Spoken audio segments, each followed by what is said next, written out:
Alors, toujours du même groupe d'intervention et de recherche GIRAF. Là, nous sommes 3 autres personnes, donc Béatrice Mersardi, Sylvie Valinde et moi-même, Isabelle Truffat-Moreau. Donc, l'engrenage, là, il était bien arrivé en dernier de remettre la photo parce qu'on est vraiment dans cette continuité. Ici, vous aurez un travail qui a été fait à l'intérieur d'un petit moment plutôt initié par l'enseignante, mais pour lequel, comme il y a justement cette question de l'engrenage et de la transition entre ces différentes activités maîtresses, les intentions de l'enseignante sont le plus souvent doubles, à savoir des intentions liées aux apprentissages fondamentaux, comment on est à l'intérieur d'un moment, quel comportement, qu'est-ce qui se passe là, quand on est dans quelque chose d'imposé par l'enseignante, et puis l'enseignement qui est plutôt lié à une des disciplines. En l'occurrence, ici, ça sera l'entrée dans l'écriture-lecture.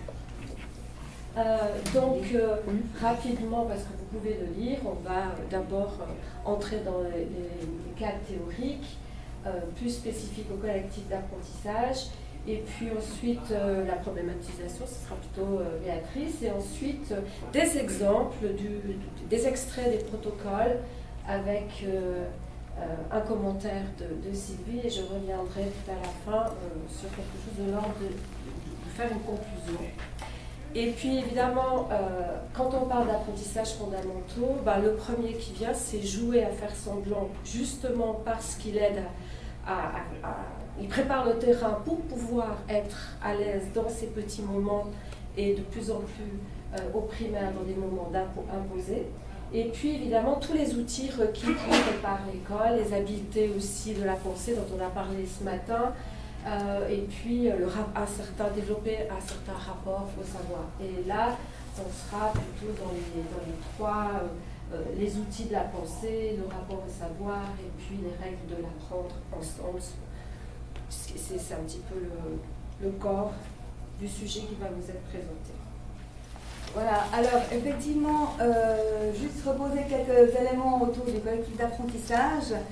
Donc là, c'est une modalité de travail qui réunit les enfants et l'enseignant, et ils sont autour d'objets de savoir. Ce n'est pas des réunions à vide, c'est vraiment en fonction d'objets de savoir. Ici, en l'occurrence, comme l'a dit ma collègue, c'est sur l'entrée dans l'écrit. Mais il y a aussi tout ce qui concerne les apprentissages fondamentaux. Il y a l'entrée dans l'écrit, mais il y a comment on se comporte quand on est devant quelque chose d'écrit, quelles sont les habiletés qu'on doit mobiliser, comment je dois amener ma pensée pour pouvoir lire, à terme évidemment, ce message, et le comprendre bien entendu. Donc c'est une activité qui est initiée par l'enseignant, qui fait, par rapport justement à ces activités maîtresses, qui fait la transition entre l'activité maîtresse des 3-7 ans, le jeu de faire semblant, et l'activité maîtresse suivante, qui est l'apprentissage systématique. Mais cette manière de faire la transition, c'est on accompagne, on fait avec, on montre, on met des mots sur la manière dont on procède, sur la manière dont on doit se centrer sur l'objet et comment on doit s'y prendre pour pouvoir décoder ou comprendre ce qui est écrit dans un message ou dans tout autre apprentissage qu'on fait. Donc cette activité-là n'est pas encore l'apprentissage systématique, mais montre déjà une forme finale par rapport à cet apprentissage systématique, de à quoi est-ce qu'on va pouvoir arriver dans un temps assez important, mais voilà sur quoi on va tendre, pouvoir, là en l'occurrence, lire un message tout seul. Mais on ne sait pas du tout ce qu'on leur demande, c'est vraiment un accompagnement pour arriver à ça petit à petit. Donc on est dans une perspective d'apprentissage, donc pour cela, ce collectif, c'est pas le faire une fois de temps en temps, donc il y a quelque chose de l'ordre de ritualiser. Ici en l'occurrence, c'est quelque chose qui a été fait une fois par semaine, et puis c'est quelque chose aussi qui a toujours un peu la même forme. Le milieu est stable, c'est-à-dire qu'il y a les enfants qui sont face au tableau avec quelque chose qui est écrit et l'enseignant qui fait ce lien entre là où en sont les enfants et là où on va les amener et on va être ensemble. Donc c'est cette connexion qui est faite par l'enseignant. On est donc dans une une structure participative, et puis c'est dans cette structure-là que les connaissances se co-construisent. C'est vraiment le groupe ensemble qui avance et qui mobilise des connaissances pour avancer. Donc elles sont de l'ordre social, langagière, disciplinaire, affective, enfin tout ceci est pris en compte et mis en avant pour que le groupe ensemble puisse avancer et entrer dans ce type d'apprentissage.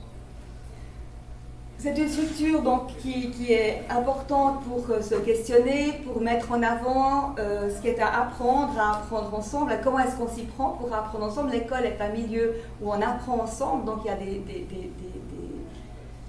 des manières de procéder, c'est-à-dire en écoutant l'autre, en prenant en compte ce que dit l'autre, en prenant en compte la perspective de l'autre, se rendre compte que l'on ne pense pas toujours la même chose. Et puis toutes ces habiletés-là, ça permet de co-construire ensemble et d'apprendre à l'école.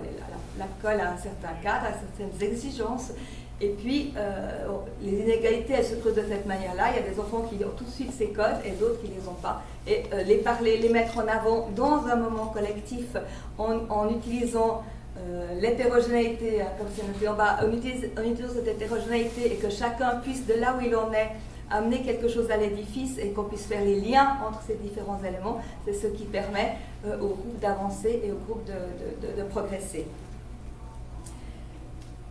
Évidemment, partage et création d'une culture commune, ça veut dire que l'enseignant aussi, c'est ce que aussi ont dit mes collègues et s'interroger là autour, le rôle de l'enseignant il est effectivement aussi essentiel. Il y a tout ce qui se passe au niveau de l'écoute, de la manière dont on fait circuler la parole, la manière dont on questionne ce qui est annoncé par les enfants. Donc tout ça participe à cette culture commune qui se construit petit à petit.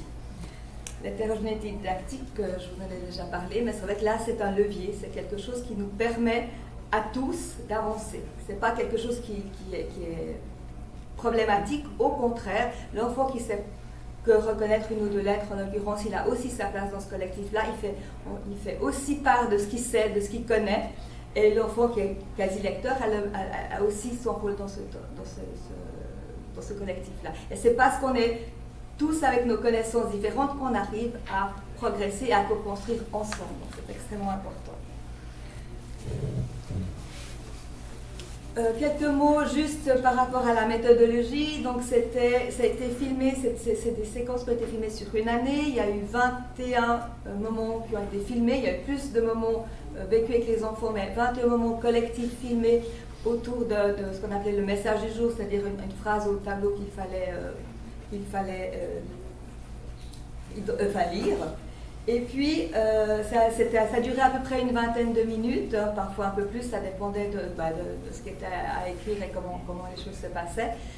Tous ces 21 films ont été transcrits, donc on dispose aussi de transcription de ces moments-là. Ça concernait des enfants, alors vous l'avez compris, première, deuxième enfantile, c'est les 4-7 ans. Là, ça concernait 4-6 ans, pardon, ça concernait que les deuxièmes infantiles, les 5-6 ans. Ce n'est pas des activités qui sont réalisées avec les premières années, ils ont d'autres choses à mettre en place, mais en fin d'année, ça arrive aussi.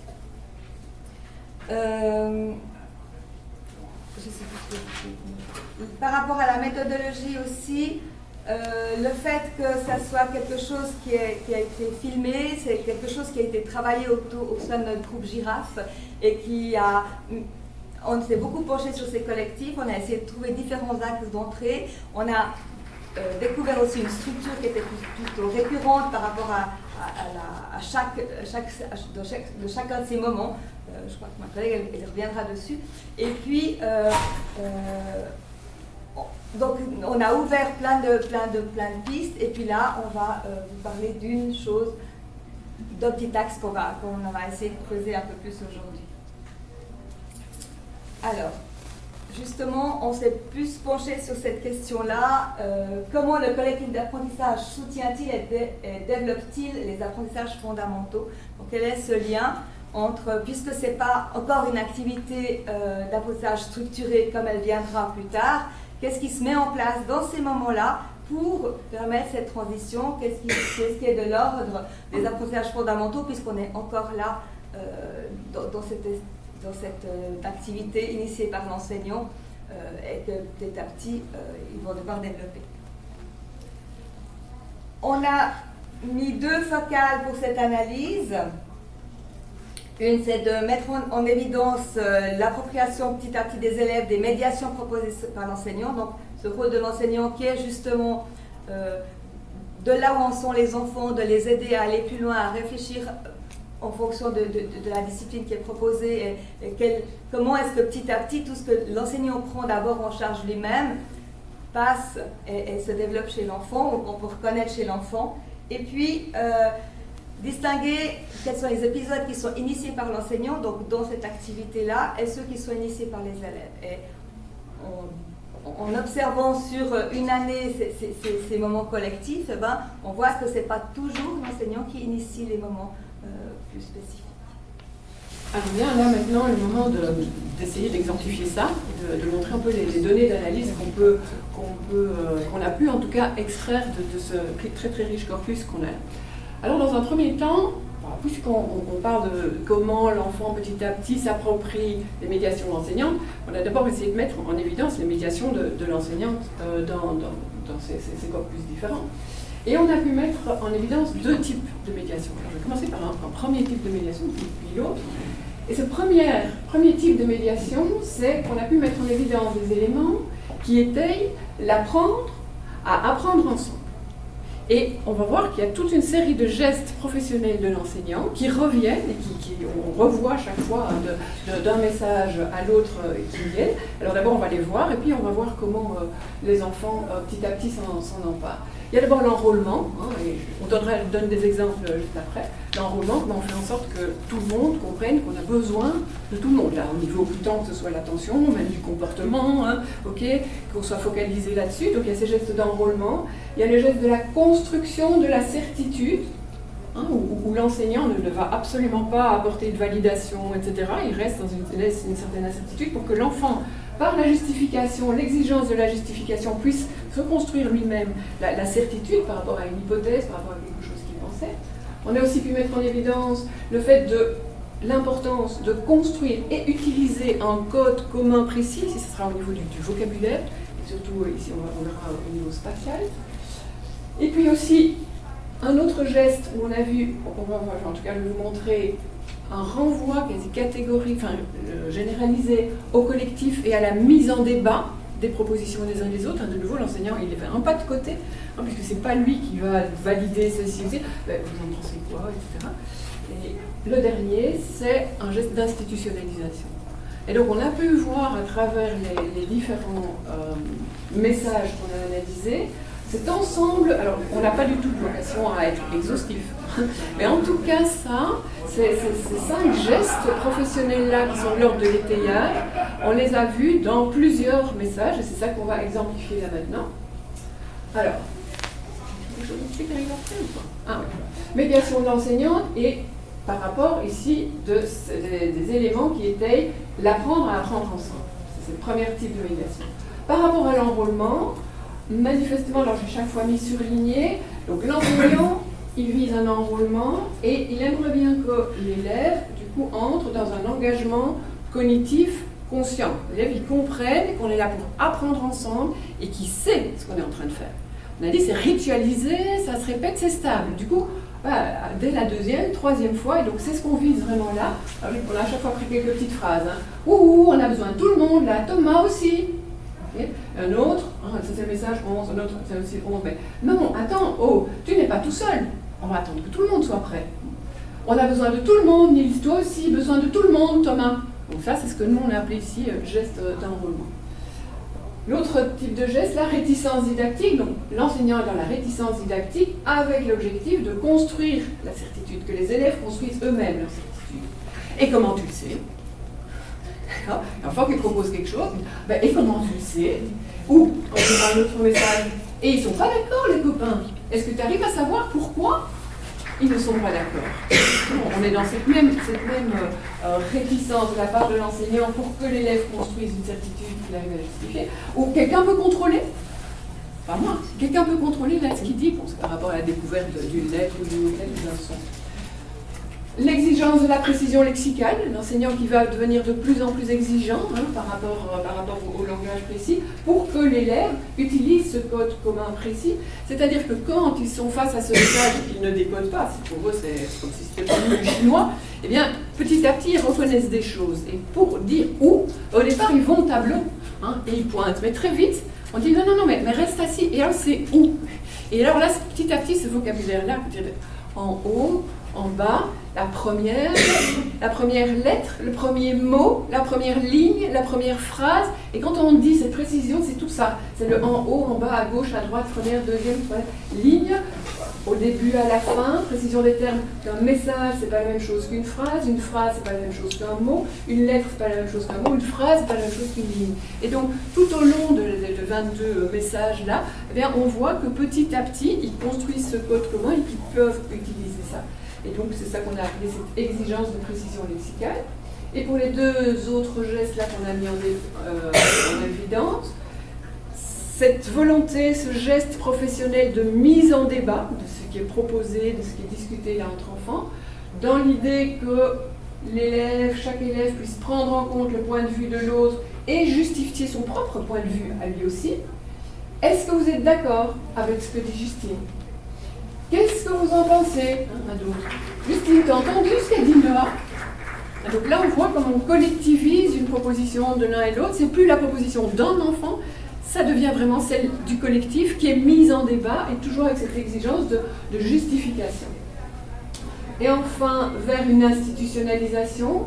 Et cette institutionnalisation-ci, elle ne porte pas sur les savoirs vraiment disciplinaires, mais elle porte plutôt sur une attention et une mémoire qui doit devenir de plus en plus volontaire, quelque part, de pouvoir vraiment se dire, ça je dois retenir. Alors, voyez les exemples.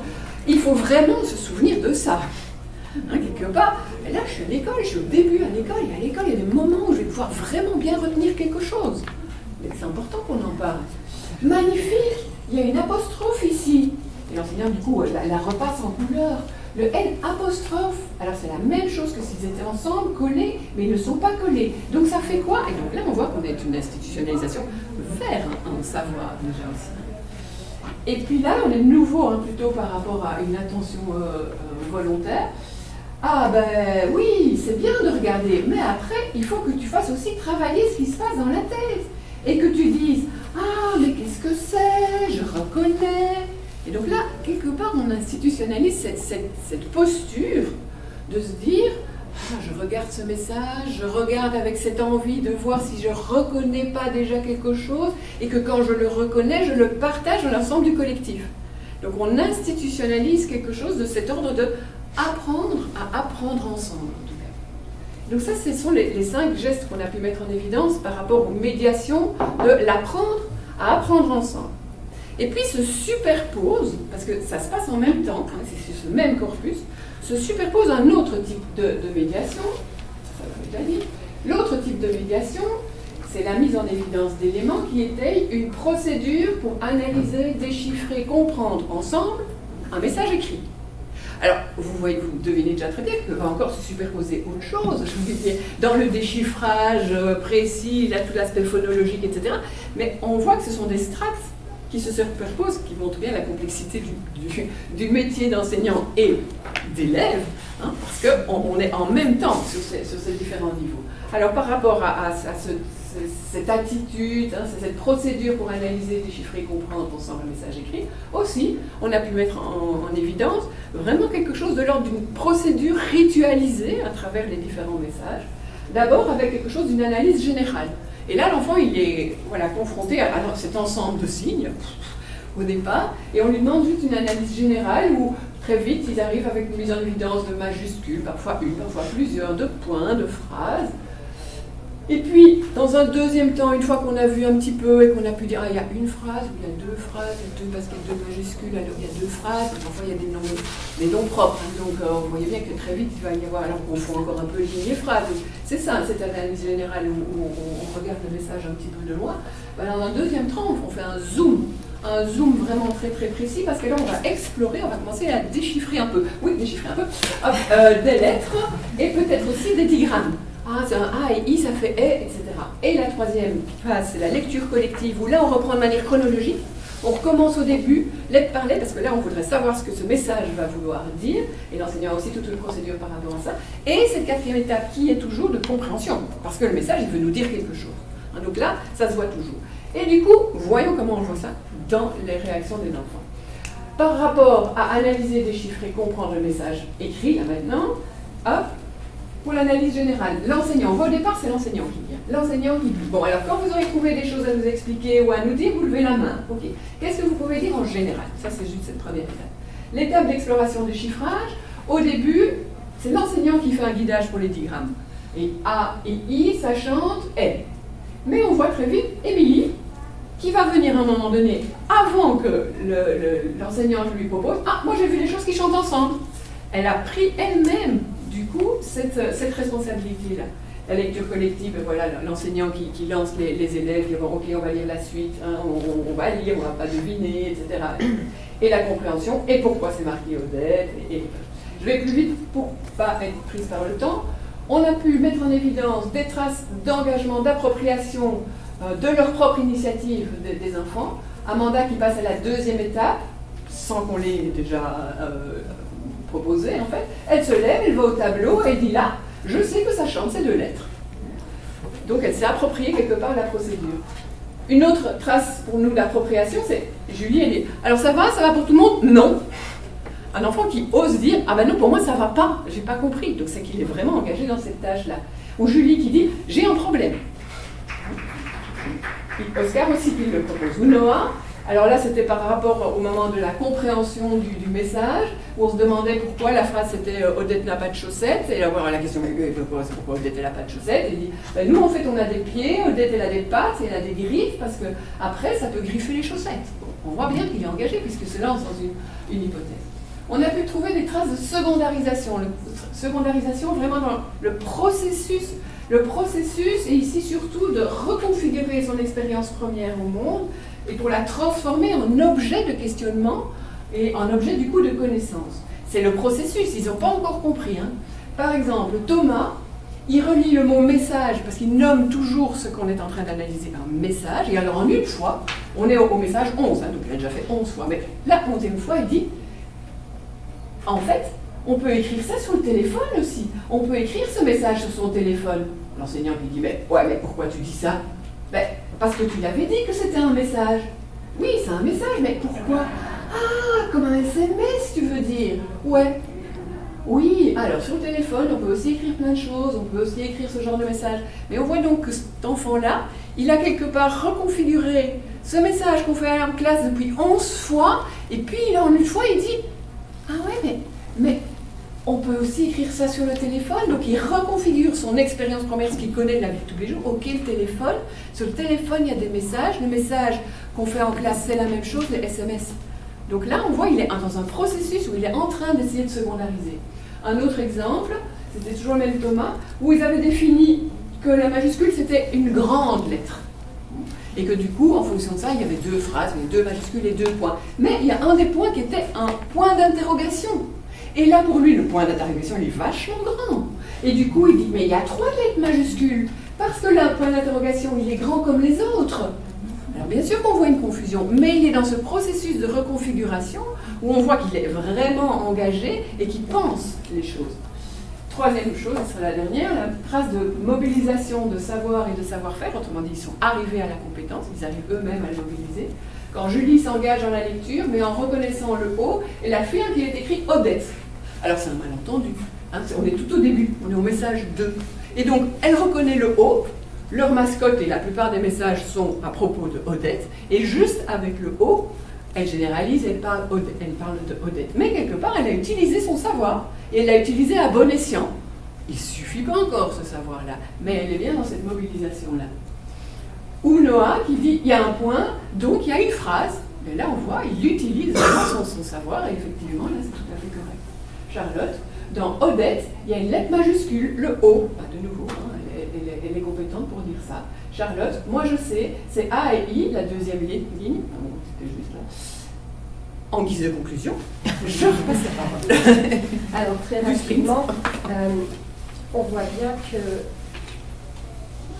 voilà, j'ai voulu mettre en évidence quelques incontournables Donc évidemment, la ritualisation et la régularité de la situation est incontournable, parce qu'il faut qu'il s'imprègne, sa culture en fait, sur deux effets, des apprentissages à apprendre ensemble et puis les apprentissages liés au décodage et à la lecture. Et puis, vraiment, évidemment que les enfants, quand ils sont là, il faut que le groupe il soit un peu créé, qu'il y ait une confiance, qu'ils aient compris que dans ce groupe, ils ne risquent pas à ne pas savoir mieux que les autres, plus que les autres. Ils ont droit à l'erreur. Voilà. Et donc, ça implique de nouveau le rôle de l'enseignant. L'effet enseignant, là, il est très très fort. Ça ne se construit pas en 1 ou 2 jours, et ça ne se construit pas seulement dans ces moments-là, ça se construit déjà dans le jeu de faire semblant, il s'exerce à ça, mais aussi dans toutes sortes d'autres activités. Et puis, évidemment, cette mise en évidence d'une forme de ritualisation des processus d'entrée dans le décodage et la compréhension d'un message écrit en particulier. Ce qui m'a fait réfléchir là, c'est que ça ouvre de nouveau tout un chantier et qu'il y a d'autres observations qu'on peut aller faire dans les classes et d'autres questionnements qu'on peut avoir. C'est déjà comment, quand on reçoit des petits, quels sont les gestes professionnels à mettre en œuvre quand on veut construire une culture de ce groupe. Comment on fait, dans toutes les activités, percevoir aux enfants que ce groupe existe, qu'il m'entoure, sur lequel ce sont des enfants, c'est un groupe avec des enfants, moi je suis un enfant dans ce groupe et je sais que je peux m'appuyer à la fois sur l'enseignante et à la fois sur les collègues pour apprendre. Ça suppose aussi tout un questionnement autour du changement de posture traditionnelle de l'enseignant, à savoir je suis en partenariat vraiment, je fais partie du groupe, c'est interdépendant, je leur donne mes ressources et eux en ont aussi, et je dialogue constamment avec ces ressources. Le partenariat étant intrinsèquement de même nature, aussi fort. L'enfant est une personne auquel j'ai le respect de ce qu'il sait déjà, et moi je lui apporte encore plus pour qu'il aille encore plus loin. C'est aussi de questionner les intentions quand on est dans les premiers degrés, les intentions d'apprentissage, surtout quand on est dans les domaines disciplinaires. Est-ce que j'oublie pas l'autre pan, c'est-à-dire, ok, le domaine disciplinaire, souvent il est bien dans la tête de l'enseignant, mais tout ce pôle, cet axe autour de, oui, mais je dois aussi lui apprendre à être efficace, à être là, à me suivre dans quelque chose pour lequel il n'a peut-être pas envie ici et maintenant d'être là, parce que lui il aimerait mieux jouer ou autre chose, ça s'apprend. Et c'est justement de nouveau tous ces éléments qui font la caractéristique de ces 3 premières années en tout cas. Et je vous remets dans la tête cet engrenage, c'est parce que progressivement il faut les amener à l'activité maîtresse qui est l'activité d'enseignement systématique, disciplinaire, imposée par le programme, par les enseignants, qui va venir un peu plus tard. Donc de nouveau tout un panel de questionnements et de possibilités d'aller observer des pratiques enseignantes dans les classes. Merci.